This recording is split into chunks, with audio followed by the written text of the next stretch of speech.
Oke, yuk kita langsung aja nih menyelami catatan sejarah soal Mas Jakaria. Siap, sosok yang menarik ini ya. Iya, fokus kita kali ini periode awal banget, 1808 sampai 1812. Di Banten Timur, jauh sebelum aksi besarnya di 1827 itu. Betul. Jadi kita mau lihat gimana dia bangun pengaruh ya. Terus pemberontakan pertamanya, aliansi, sampai jatuh lagi. Nah itu dia, kita coba bongkar ya. Sumber kita nunjukin dia ini lahir 1772, putra Kiai Santri dari Cirebon. Jadi awalnya memang tokoh agama ya. Betul sekali. Latar belakang religius ini penting banget di awal. Kan ayahnya dikenal sebagai penyebar Islam awal di Pemerayan.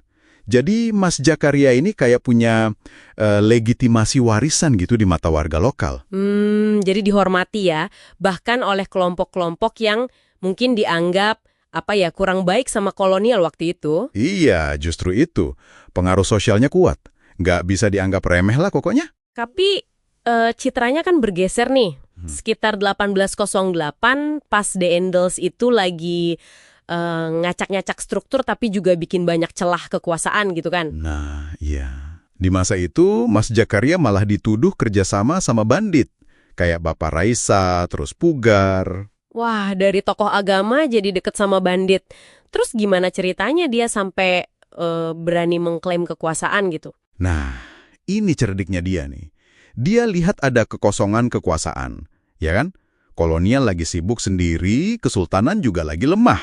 Oke, terus? Dia nggak diam aja gitu. Justru itu, dia memproklamirkan diri, pakai gelar Panembahan Anom buat Banten Timur. Panembahan Anom, dasarnya apa dia klaim gitu? Nah, ini uniknya, dia pakai hak waris dari ayahnya sebagai tokoh penyebar Islam. Bukan darah biru, tapi akar rumput religius, lebih ngena ke rakyat biasa di Kolelet. Wah, cerdas juga ya. Memanfaatkan narasi yang dekat sama orang banyak. Hasilnya gimana? Hasilnya? Lebih dari 2.000 orang jadi pengikutnya di Kolelet.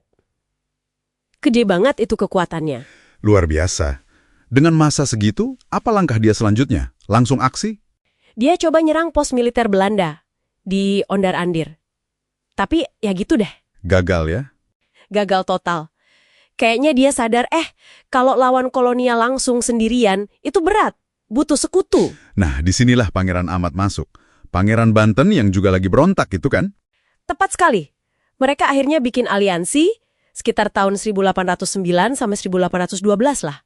Aliansi ini jalan. Maksudnya efektif gitu? Awalnya iya, cukup efektif. Mereka bahkan berhasil nyerbu kediaman Sultan di Pandeglang. Waktu itu kan keraton sementara di sana. Wow, diserbu. Sampai gimana tuh? Bukan cuma dijarah, tapi dibakar juga. Dihancurin area sekitarnya. Ini pukulan telak buat kesultanan dan kemenangan simbolis gede buat pemberontak. Waduh.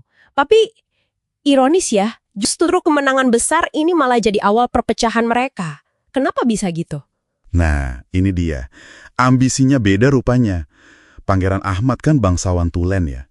Dia maunya ya ambil alih sisa-sisa kekuasaan kesultanan gitu. Terus Mas Jakaria gimana? Nggak setuju? Kayaknya gitu.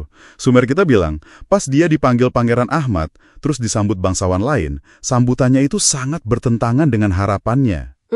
Maksudnya gimana ya? Merasa kurang dihargai gitu atau gimana? Bisa jadi. Mungkin dia yang merasa punya basis massa kuat dari rakyat, merasa dikesampingkan gitu dalam tatanan bangsawan yang mau dibangun Pangeran Ahmad. Jadi ada benturan soal legitimasi kekuasaan gitu ya? Karisma religius lawan darah biru. Sangat mungkin. Ini klasik banget kan? Merasa nggak pas atau mungkin khawatir juga posisinya gimana nanti. Akhirnya Mas Jakaria ambil langkah drastis. Langkah apa tuh? Dia diam-diam balik ke Kolelet, malam-malam. Ke basis kekuatannya. Loh, kayak kabur gitu dong. Wah, Pangeran Ahmad pasti nganggap ini penghinaan besar ya. Jelas. Langsung dia perintahkan Kiai Arya Adi Menggala, orang kepercayaannya, buat ngejar Mas Jakaria. Terus? Ketangkep, terjadi pertempuran. Sengit banget di Kolelet, daerah Kolelet itu. Tapi, ya, pasukan Mas Jakaria kalah telak. Waduh, jadi tahta yang dia bangun di Kole itu gimana? Hancur, dihancurkan sama pasukan Pangeran Ahmad. Mas Jakaria sendiri terpaksa kabur lagi, masuk hutan. Wah, jadi ini akhir babak pertamanya ya. Jatuhnya bukan karena Belanda, tapi gara-gara konflik sama sekutu sendiri. Iya, betul.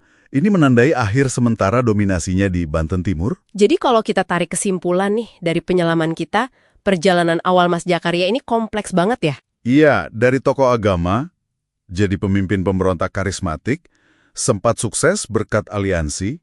Tapi malah jatuh gara-gara aliansi itu sendiri retak. Ini semua kan sebelum dia muncul lagi belasan tahun kemudian. Betul, periode 1808 sampai 1812, ini nunjukin banget gimana kondisi Banten waktu itu. Bergejolak, bukan cuma tekanan kolonial, tapi dinamika internalnya juga rumit. Perebutan pengaruh antara kekuatan agama, bangsawan, sama dukungan rakyat ya. Nah, itu dia. Kisah Mas Jakaria sama Pangeran Ahmad ini contoh bagus gimana beda sumber legitimasi sama ambisi pribadi bisa bikin koalisi pecah. Oke, nah sebagai penutup nih, ada satu hal buat Anda renungkan. Mengingat Mas Jakaria itu kan sangat bergantung sama warisan religius ayahnya dan dukungan massa ya. Sementara Pangeran Ahmad nyari legitimasi dari garis bangsawan. Seberapa besar sih perbedaan mendasar basis kekuatan dan tujuan mereka ini jadi faktor utama yang nggak terhindarkan yang bikin aliansi mereka pecah? Itu pertanyaan bagus. Sesuatu buat dipikirin lebih lanjut ya, tentang rapuhnya persatuan bahkan saat menghadapi musuh bersama.